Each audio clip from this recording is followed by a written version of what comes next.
আসসালামু আলাইকুম দর্শক। আসলে আমি একটা বিষয় নিয়ে কথা বলতে চাইতেছি।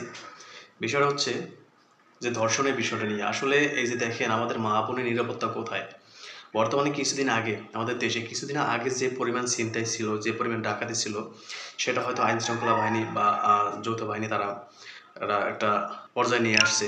এটা এখন বর্তমানে একটু দমন আছে। কিন্তু এখন বর্তমানে দেখেন রমজান মাস হওয়াতেও দেখেন কি পরিমাণ ধর্ষণ বাড়ছে। শিশু ধর্ষণ, তাও সব শিশু ধর্ষণ।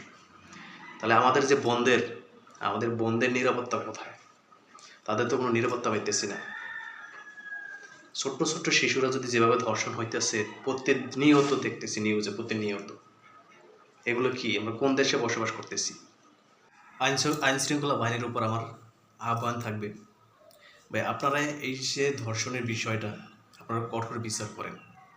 আপনারা একটা কঠোর বিচার করেন তাহলে দেখবেন আস্তে আস্তে ধর্ষণ কমে গেছে, যেমন আপনাদের যে ছিনতাইকারী কমে গেছে, এটাও ওইভাবেই কমে যাবে।